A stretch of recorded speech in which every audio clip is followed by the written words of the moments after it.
देखिए आज हम लोग जो है ऑनलाइन क्लास के पर्पज से कुछ चालू कर रहे हैं, जिसमें कि अभी तो हम पहला चैप्टर से लेकर के चलेंगे सारे लोगों को मर्जी से। जैसे पहला चैप्टर हमारा नंबर सिस्टम है।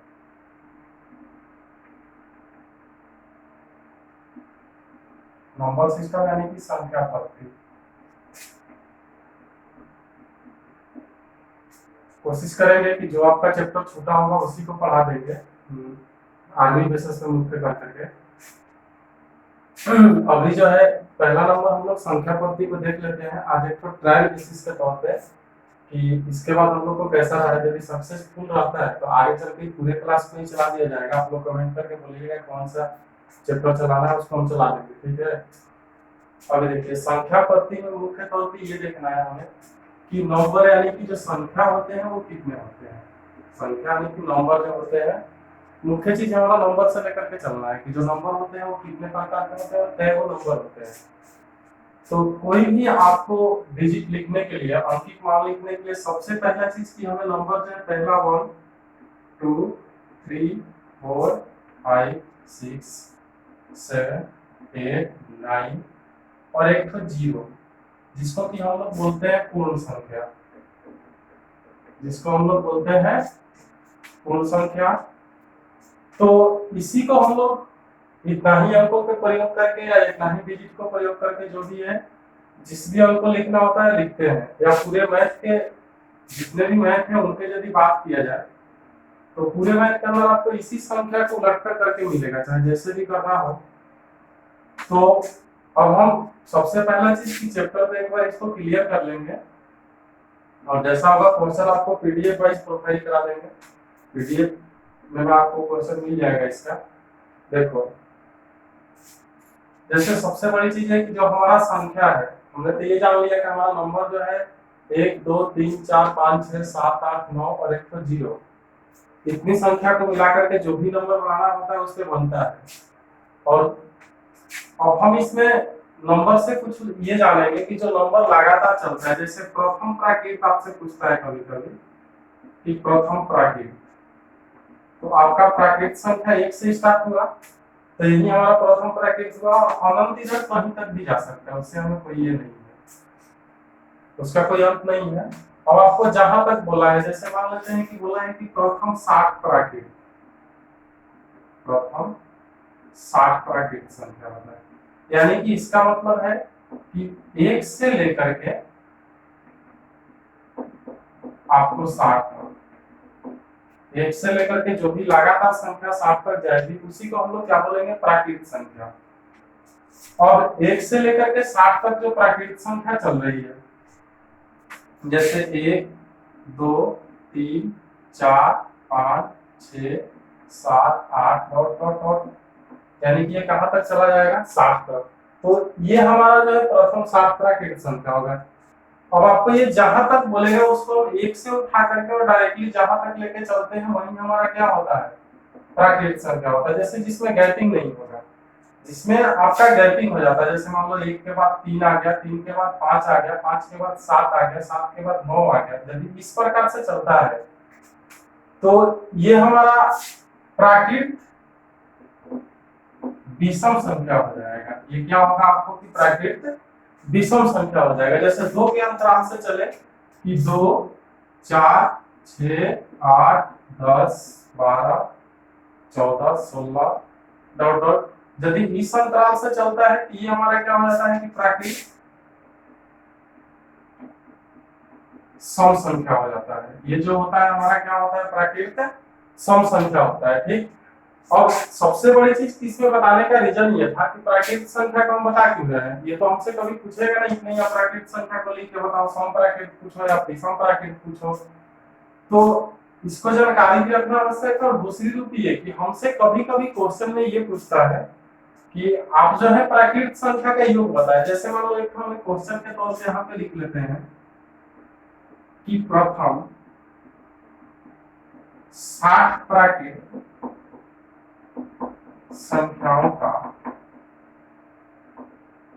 सॉरी संख्याओं यहां से लिख देते हैं, संख्याओं का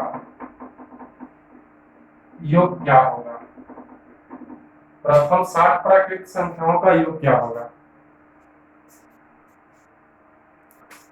तो बहुत लोग ये भी जानते हैं इसका फॉर्मूले के तौर पे कि n into n plus one by two, ये जो होता है हमारा क्या होता है, प्राकृतिक संख्या का योग होता है।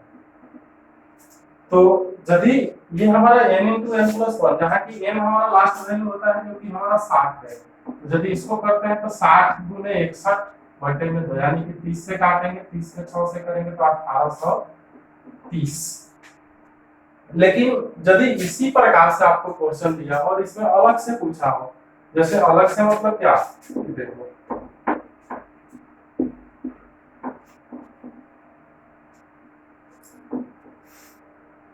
जैसे प्रथम 60 प्राकृतिक संख्या में हमसे कुछ और पूछ दिया गया, प्रथम 60 प्राकृतिक संख्याओं में सम संख्या का योग निकालें। प्रथम 60 प्राकृतिक संख्याओं में सम संख्या का, अब यानी कि इसमें से यहाँ पे जो हम निकाले 1830 किसका योग था, ये तो हमारा टोटल का योग हो गया जो कि 1 से लेकर के 60 तक। यदि इस क्वेश्चन को हम लोग इस तरीके से भी लिख दें कि 1 plus 2 plus 3 plus 4 plus plus 60 बराबर हुआ, तो आपको इसके लिए भी इसका आंसर यही होगा, इसलिए कि 1 से लेकर के 60 तक लगातार चल रहा है। यदि इस क्वेश्चन को हम लिखना चाहे तो ये लिख सकते हैं कि 2 plus 4 plus 6 plus 8 plus dot dot dot plus 60। जब यहाँ तक हम लेकर के चले तो इसमें और इसमें कोई फर्क नहीं हुआ, दोनों एकदम सेम क्वेश्चन हो गया। और दोनों सेम होने का मतलब कि ये प्रथम 60 प्राकृतिक संख्या उसमें सम संख्या का योग पूछा है, और ये जो है प्रथम सम संख्या से लेकर के 60 तक सम संख्या का योग दिया है, तो दोनों तो सेम हो गया एकदम।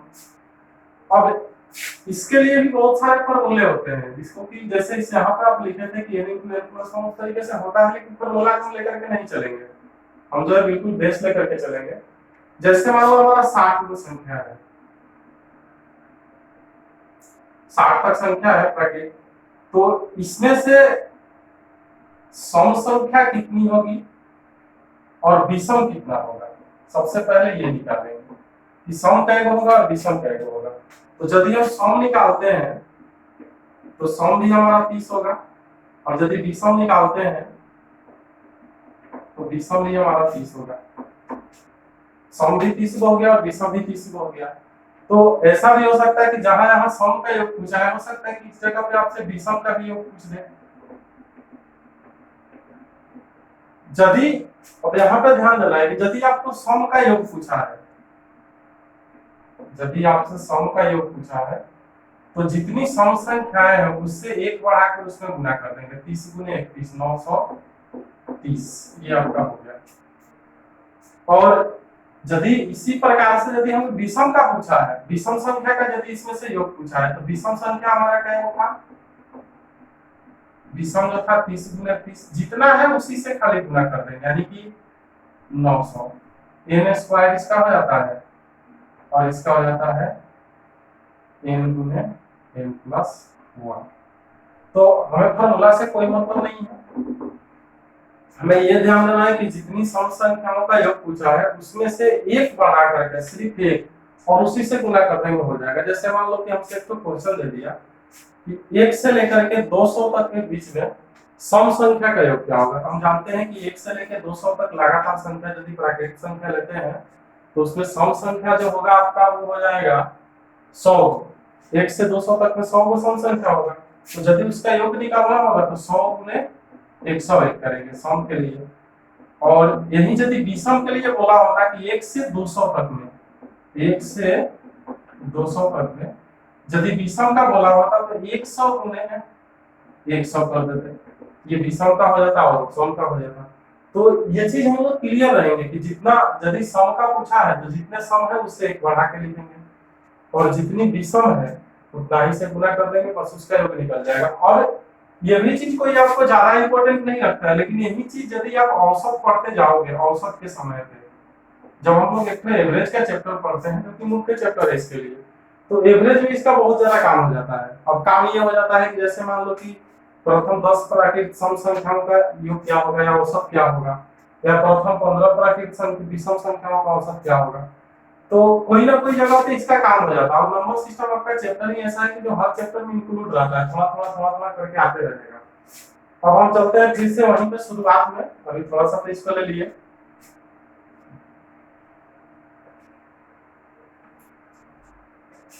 इसको मिटा देते हैं।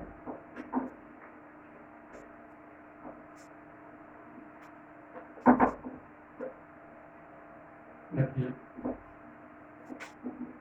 शुरुआत में चलने का मतलब क्या होगा हमारा, कि जैसे हमने संख्या लिखा था, आपको नंबर लिखे थे, नंबर जो होते हैं आपको कितने होते हैं, 1 2 3 4 5 6 7 8 9 और 0। ठीक, यहाँ से एक चीज आपको निकल के आती है कि जब हम लोग नंबर सिस्टम पढ़ रहे हैं तो कुछ ना कुछ इसमें समझ लेंगे। इसमें से सारे संख्या का यदि पहचानना जान जाते हैं तो मेन क्वेश्चन इसके संख्या पे ही यही सिस्टम का। अब इसमें जो है यदि सबसे छोटी संख्या आपसे पूछा है, सबसे छोटी संख्या यदि पूछा है तो यहाँ पे हम लोग 1 को रखेंगे। ठीक, यदि अब सबसे बड़ी संख्या पूछता है तो 0 को तो पहले ही से बोल दिया आपको कि इसको हम लोग क्या लेते हैं, पूर्ण संख्या लेते हैं। यदि सबसे बड़ी संख्या पूछा होगा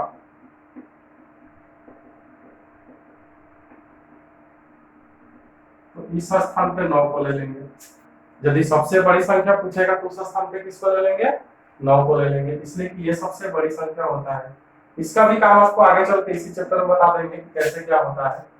जैसे मान लो कि क्वेश्चन दिया है कि 4 अंकों की छोटी सी छोटी संख्या बताएं जो कि कुछ ना कुछ से विभक्त हो। अब इसको अलग से ले लेते हैं। जैसे देखो, ये तो हम लोग समझ गए कि 4 अंकों की, या जो भी बोलेगा उसको आगे करेंगे। अभी यहाँ से समझिए कि सबसे छोटी संख्या हमारा इसमें से कौन सी होती है, 1। और आप जानते भी हैं कि 1 से जब स्टार्ट होकर चलेगा तो सबसे छोटी संख्या है। और सबसे बड़ी संख्या जो होती है वो क्या होती है, आपका 9। अब यहाँ पे हम लोग क्या करेंगे अगले की साइड में, कि जैसे हमको क्वेश्चन देता है इसके कि 4 अंकों की छोटी संख्या बताएं जो 87 से पूर्णतः विभक्त। इस प्रकार से देता है कि 4 अंकों की छोटी संख्या बताएं जो 87 से पूर्णतः विभक्त हो। अब 87 से पूर्णतः विभक्त करने के लिए हमें 4 अंकों की छोटी संख्या चाहिए। तो कितने लोग होंगे कि यहाँ पे 4 को 1 समझ लेंगे कि जैसे पहला संख्या हमारा 1 था तो 4 को 1 हमारे 4 अंकों की छोटी संख्या हो जाएगा, ऐसे कर दीजिए। सबसे पहला कि 4 अंकों की छोटी संख्या जो होगी वो पहला 1 होगा और बाकी 3 को जो होगा वो क्या होगा, 0 होगा। जितना भी संख्या का छोटी संख्या बोलेगा पहले संख्या पर 1 रखेंगे और उसके बाद वाली अंकों जितना भी सबको क्या रखेंगे, 0 रखेंगे। और यहाँ पे जो है कि हमें किससे भाग करना है, 87 से। तो यदि हम इसे 87 से पूर्ण रूप से विभक्त करते हैं तो 87 से इसमें भाग करने के लिए हम लोग एक बार में ले जाएंगे 87, यहाँ पे 3 बचेगा और यहाँ पे आपको 9 में से 8 चला जाएगा तो 1 बचेगा और फिर यहाँ से हम लोग इस 0 को ले लेंगे। ठीक है, और 130 को भी हम 2 बार में नहीं लेके जा सकते, एक ही बार में लेके जाएंगे। और यहाँ से करेंगे 7 और यहाँ से इसको करेंगे 8, फिर वही काम 10 में से 7 गया 3 और 12 में से 8 गया तो 4, 43 हमारा शेष बचा है। अब यहाँ पे देखना, ध्यान क्या देना है कि जैसे हमारा 43 शेष बचा है तो हम चाहे तो इसमें से 43 घटा दें तो भी ये विभक्त संख्या मिलेगा, लेकिन ये ऐसी संख्या है कि 4 अंकों की सबसे छोटी संख्या है। यदि एक भी इसमें से घटाते हैं तो क्वेश्चन से ताल्लुकात ही नहीं रखेगा, 3 अंक में आ जाएगा। ये जो होगा क्या चीज में हो जाएगा, 3 अंक में आ जाएगा। तो इसको सबसे पहला काम हम लोग क्या करेंगे कि 43 नीचे बचा हुआ है 43, और हम देख लेंगे कि इसमें कितना ऐड करने से ये 87 से कट सकता है। तो ऐड करने के लिए हमें ये काम करना होगा कि 87 में से 43 को घटाना होगा। 7 में से 3 गया तो 4 और ये हो जाएगा आपको 8 में से 4 गया तो 4, यानी कि हमें 44 और यहाँ से रहता तो ये पूरा पूरी कट जाता। तो 44 को हम लोग यहाँ जोड़ करके यहाँ जोड़ देंगे, यानी कि हमारा हो जाएगा 1000 प्लस 44 बराबर 1000 से ही होगा। अब सेम यही क्वेश्चन रखते हैं, कुछ इसमें चेंजिंग नहीं है, जैसे है वैसे ही रहेगा, बस छोटी सी छोटी की जगह बड़ी सी बड़ी कर देते हैं और चेंज कर देते हैं।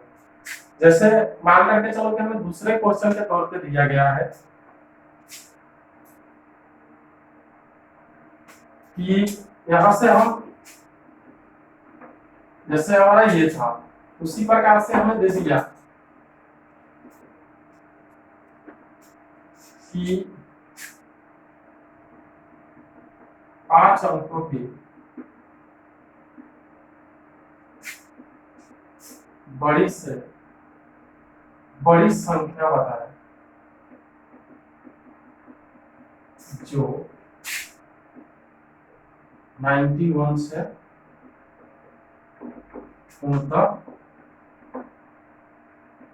विभक्त हो, जो कि क्या हो 91 से पूर्णतः विभक्त। तो हमें देख लेना है कि घटना किससे है, 91 से, और संख्या का होना चाहिए 5 अंकों की बड़ी सी बड़ी। तो 5 अंकों की बड़ी सी बड़ी संख्या निकालने के लिए हम लोग क्या करेंगे इसको, कि पहला तो हम लोग ये जानते हैं कि सबसे बड़ा संख्या हमारा क्या होता है, 9 होता है। तो इस 5 अंकों की बड़ी से बड़ी संख्या हो जाएगी 5 गुना, ये हो गया 3 और 2 5, 5 हो गया। अब इसको हमें भाग किससे करना है, 91 से। एकदम सेम प्रोसेस छोटी संख्या के जैसे लेके चलेंगे, चेंजिंग होगा थोड़ा सा लास्ट में होगा। 91 से लेके चलेंगे, इसको एक बार में काटेंगे, यहाँ हमारा 91 आएगा, तो ये इसमें से जाएगा तो 8 और बाकी पे बढ़ जाएगा 89।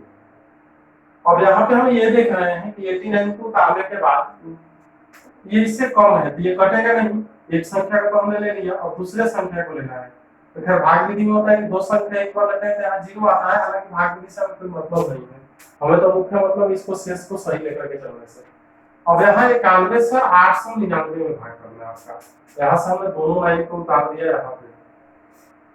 मतलब 899 में करने के लिए हम इसे कितने बार में ले जा सकते हैं, 9 बार में तो लेके जाएंगे तो 9 इकाई 9 9 9 81 चला जा सकता है, तो इसको हम 9 बार में लेके चलते हैं, 9 इकाई 9 और 9 9 81। यहाँ से ये जाएगा तो 0, 9 में से 1 गया तो 8 और ये कट जाएगा, बाकी आपका एगो 9 बचा है। तो आप यही पे देख रहे हैं कि 9 बार में नहीं जा सकते, यानी कि 8 बार हो जाएगा, 9 बार में ले जाने से इससे ज्यादा हो जाता है। तो 8 बार में लेके जब चलेंगे तो 8 इकाई 8 और 8 9 72, 9 में से 8 जाएगा तो आपका 1 बचेगा, और ये 10 में से 2 जाएगा तो 8 बचेगा और 7 7 खत्म, यानी कि हमारा शेषफल जो बच रहा है वो कितना बच रहा है, 81 बच रहा है। तो यदि हमारा शेषफल 81 बच रहा है तो हम क्या करेंगे कि यहाँ पे 5 अंकों की बड़ी संख्या में से डायरेक्टली 81 को घटा देंगे, इसलिए कि इसमें जोड़ तो सकते नहीं, हम जान रहे हैं कि यहाँ 10 जोड़ने से विभक्त हो जाएगा, लेकिन इसमें एक भी यदि जोड़ते हैं, जैसे हमने छोटी संख्या में जोड़ दिया था, तो यदि हम इसमें एक भी डालें तो ये 5 अंकों में बांटे 6 अंकों में हो जाएगा, तो क्वेश्चन से कोई मतलब ही नहीं रहेगा। इसलिए क्वेश्चन हमारा मुख्य तौर पे 5 अंक का पूछा गया और ये कितने जाएगा, 6 अंक का हो जाएगा जोड़ने के बाद। तो इसीलिए इसमें जोड़ नहीं सकते और छोटी संख्या में घटा नहीं सकते हैं।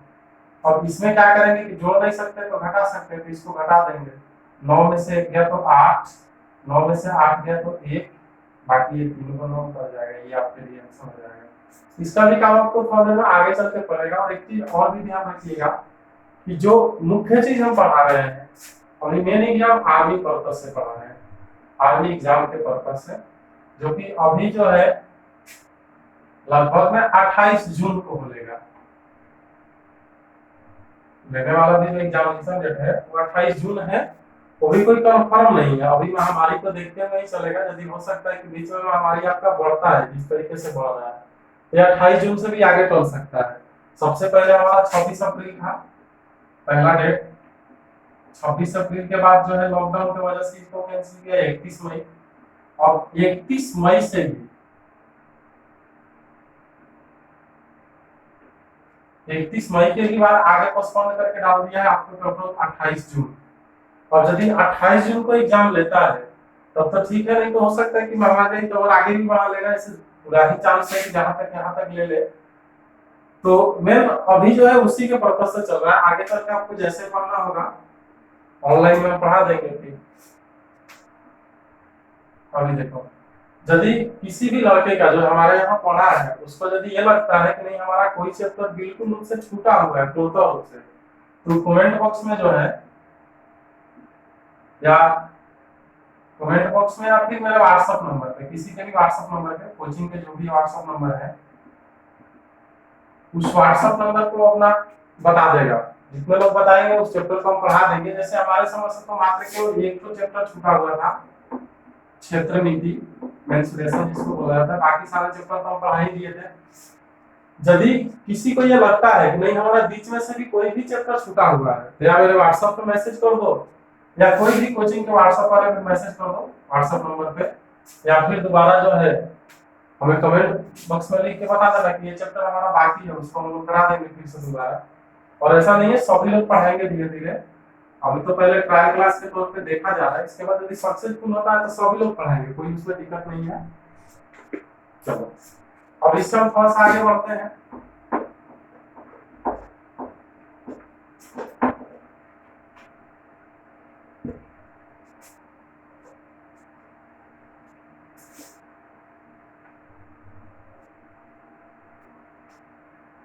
अब जो हम संख्या लिखे थे 1 2 3 4 5 6 7 8 9 और 1 0, इसमें बहुत सारे चीज होते हैं। और क्या होगा, इसमें दो चीज मुख्य निकल के आता है कि एक की इसकी जातीय मान, एक की इसकी जातीय मान और दूसरा किसका स्थानीय मान। हमने आपको शुरू में ही बोला कि जितनी भी मैथ के अंदर संख्याएं हैं वो सिर्फ इतना ही संख्या से बना हुआ है, इससे कुछ ज्यादा नहीं गया है, बस सिर्फ और सिर्फ इतना ही संख्या से है, उसको उलट पलट के जैसे भी लिखे हैं और जितना भी मैथ करेंगे इसी में सही करेंगे। और यहाँ पे हम ये देखते हैं कि देखो यदि हमसे जातीय मान पूछता है या स्थानीय मान पूछता है, जो कि संख्या पद्धति का मेन रीड है, इसके बाद अभी बहुत सारा बहुत बड़ा भी चैप्टर है, लेकिन मुख्य जो है आपका क्वेश्चन हम लास्ट में बता भी देंगे कि आर्मी जो है आपको कहाँ पर कौन कौन से क्वेश्चन पूछता है, उसको बिल्कुल लिख के डिटेल्स दे देंगे कि देखो यही इस चैप्टर का 8 क्वेश्चन या 10 क्वेश्चन है, जिसमें से हमेशा आपको एक या दो पूछ लेता है। 8 या 10 क्वेश्चन लिख के बता देंगे कि इतना ही क्वेश्चन है, जिसको रोक के उतार लेना कि उसी में से कभी ना कभी कोई ना कोई एक पूछता है। चैप्टर का बाद में लास्ट में इसका निचोड़ दे देंगे अभी जब पूरा समझाने के बाद। अब यहाँ पे ये है कि जातीय मान और स्थानीय मान, सबसे बड़ी चीज क्या आपको देखना है, जातीय मान क्या होता है और स्थानीय मान क्या होता है।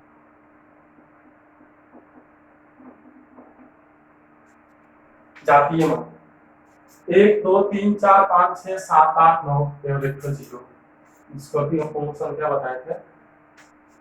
जातीय मान जब भी हम इसको लेकर के चलेंगे तो जाति के मतलब कि सिंपल में मान के चलो कि एक तो जाति होती है, जिस प्रकार से आम जाति है उसी प्रकार से संख्या का भी जाति है। 10 जितने भी संख्या है उतना का अलग अलग जाति है। जैसे ये 1 का जाति का है तो कहीं भी रहेगा तो 1 ही रहेगा, ये 2 का जाति का है तो ये कहीं भी रहेगा तो 2 ही रहेगा, ये 3 का जाति का है तो ये भी कहीं भी रहेगा तो 3 ही रहेगा, ये यदि 4 का जाति का है तो 4 ही है, 5 का 5 6 का 6 7 का 7 8 का 8 0 का 0।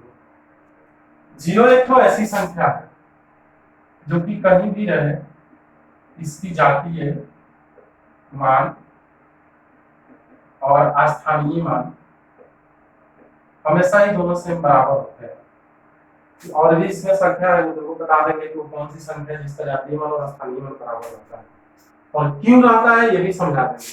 वैसे तो बराबर बताने से तो कोई नहीं समझ पाएगा क्लियर कैसे बराबर होगा, लेकिन जब ये आप जान जाएंगे कि जातीय और स्थानीय मान होता क्या है, उसके बाद आप निश्चित रूप से जान जाएंगे कि कौन कौन सी संख्या बराबर होगा, या फिर अपने से ही निकाल लेंगे कि ये संख्या का जातीय मान और स्थानीय मान बराबर होगा।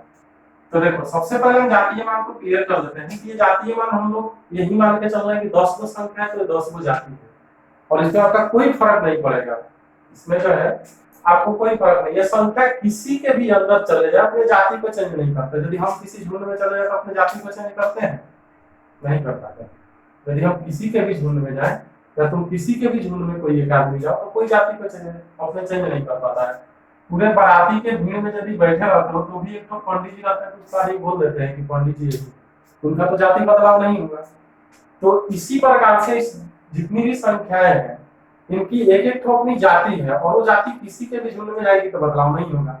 एकदम सिंपल सी बात है कि उस जाति को हम लोग कभी भी नहीं बदल सकते हैं जो उनका जाति है। तो ये जाति हम लोग अपने जाति से कन्वर्ट कर लेंगे, उसमें कोई दिक्कत नहीं है।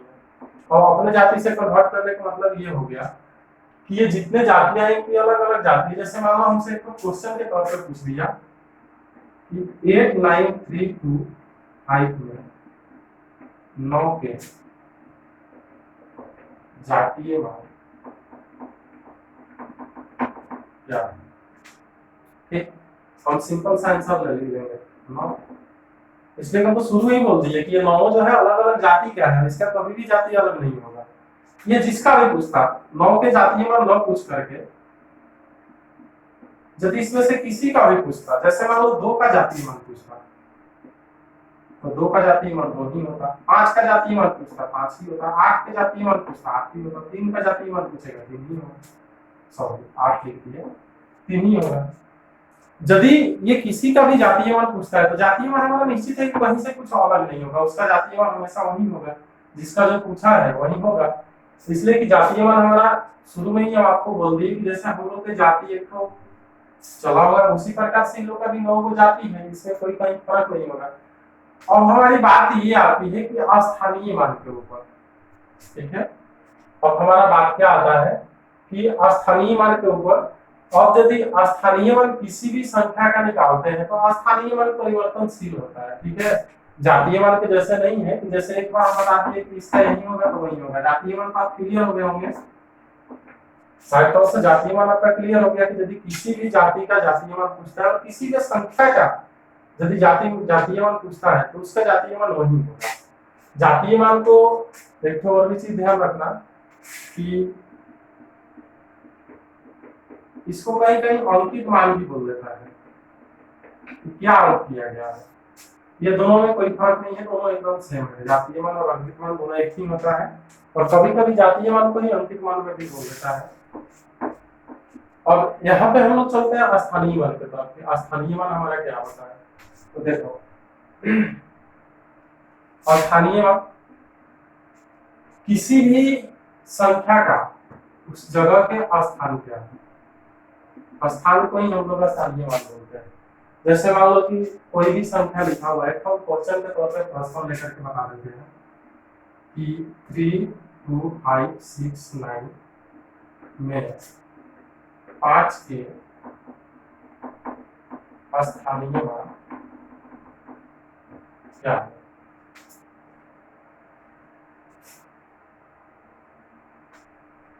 और यहाँ पे हमें निश्चित हो गया कि 5 का स्थानीय मान पूछा है, और 5 के स्थानीय मान निकालने के लिए अब हमको एक चीज देखना है कि हम बोले थे कि ये जिस स्थान पे होगा तो हमें संख्या हमारा इसमें 32569 इन लोगों के बीच में है ये नहीं कि इधर से दूंगा और इधर से दूंगा ये बीच में, ऐसा कभी मत सोचना। यानी कि संख्या के बीच में इतने के, अब ये बीच में जब है यानी कि यदि हम कोई भी संख्या को इसको दहाते हैं तो क्या करते हैं कि किसी न किसी एक प्रकार से दहाते हैं। जैसे मान लो हम लोग यहाँ से दहाना स्टार्ट किए थे, इकाई दहाई सैकड़ा। 5 से मतलब है 5 हमारा किस स्थान पे है, सैकड़े के स्थान पे, यानी कि 500 यही इसका स्थानीय मान होगा। यदि यहाँ होता तो 1000 के स्थान पर होता 5000। और यदि इससे भी नहीं समझ पाते हैं तो जिस संख्या का स्थानीय मान पूछा है, जैसे हम मान के चलते हैं कि 3 का स्थानीय मान पूछा नहीं है, हम ऊपर से मान करके चलते हैं कि 3 के स्थानीय मान यदि आपसे पूछता है तो 3 को 3 रखेंगे। ये तो समझ में आएगा, नहीं कहीं नहीं आएगा तो 3 को 3 रखेंगे और बाकी इधर से जो भी संख्या 1 2 3 4 इन चारों को 0 पर, यही इसका स्थानीय मान हो जाएगा। यदि यहाँ से भी देखेंगे तो इकाई दहाई सैकड़ा हजार 10,000 का स्थान कर, यहाँ भी देखेंगे तो 30,000, यही इसका स्थान है। स्थान हमेशा ही परिवर्तनशील होता है। जैसे मान लो कि हम दूसरे क्वेश्चन के ऊपर यदि चले, यदि हम लोग दूसरे क्वेश्चन के ऊपर इसी में चलते हैं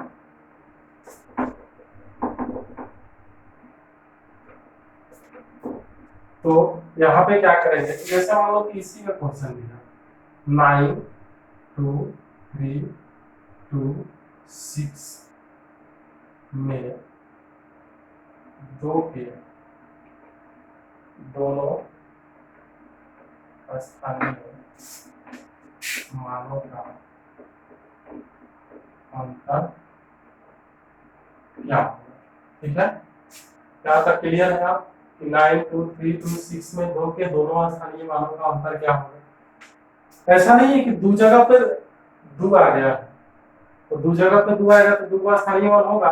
एकदम कंफर्म है कि यदि दो जगह पे आपका दो आया है तो उसका स्थानीय मान अलग अलग होगा, एक ही तो हो नहीं सकता है। जातीय मान दोनों का एक है, जातीय मान हमेशा इसका दो है तो दो ही रहेगा, चाहे दो को दो रहे और चाहे पांच को दो रहे, उससे कोई फर्क नहीं पड़ता है। जैसे कि झुंड वाली कहानी हो गई, पांच को पंडित आएंगे तो वो हम लोग पंडिते बोलेंगे और एक को पंडित रहेंगे तो वो पंडिते बोलेंगे, लेकिन वो जातीय मान में, स्थानीय मान में नहीं। स्थान तो उनका भी चेंज हो जाएगा, हो सकता है कोई फर्स्ट स्टेप का पंडित हो, कोई सेकंड स्टेप का हो, कोई हो सकता है कि थर्ड स्टेप में हो जाए। तो जैसे हम लोग जाते भी हैं तो देखते हैं कि जिन साधुओं का दाढ़ी ज्यादा बढ़ा रहता है हम लोग कि ये जो है फर्स्ट स्टेप के साधु है, बहुत बढ़िया है। जिनका थोड़ा कम होता है वो सेकंड में आ जाते हैं। तो इस चीज से लेके चलना है कि नहीं हमारा जो है इसमें स्थानीय मान दोनों के निकाल रहे हैं तो दोनों का अलग अलग होगा, 9 2 3 2 6। अब यहाँ पे दो का स्थानीय मान हो जाएगा ये वाला दो का, दो के 3 को 0, और इस दो पे यदि स्थानीय मान निकालते हैं तो इसका स्थानीय मान हो जाएगा 2 के 1 को 0। ठीक, और यहाँ पे दिया है कि दोनों स्थानीय मानों का अंतर, हालांकि अंतर और जोड़ करना कोई बड़ी चीज नहीं है। हमें मुख्य चीज ये बता रहा था कि दो को यदि संख्या रहता है या 3 को रहता है तो तीनों के अलग अलग स्थानीय होगा, जातीय तो अलग नहीं होगा, लेकिन एक ही संख्या है तो उसका स्थानीय मान अलग अलग होगा। और यहाँ पे दोनों के अंतर पूछा, अंतर मुख्य चीज नहीं है, मुख्य चीज मेरा ये था कि दोनों का स्थानीय मान अलग अलग होगा और अलग अलग कैसे निकालेंगे। इसका ये हो गया, 0 में से 0 जाएगा 0, 10 में से 2 गया 8 9 1 कोई डाउट। और यहाँ पे क्या हो जाएगा कि तीसरा नंबर और भी इसमें आपको क्वेश्चन हम डालते हैं अलग प्रकार से, तो अलग प्रकार के क्वेश्चन में आपका ये भी हो सकता है कि यदि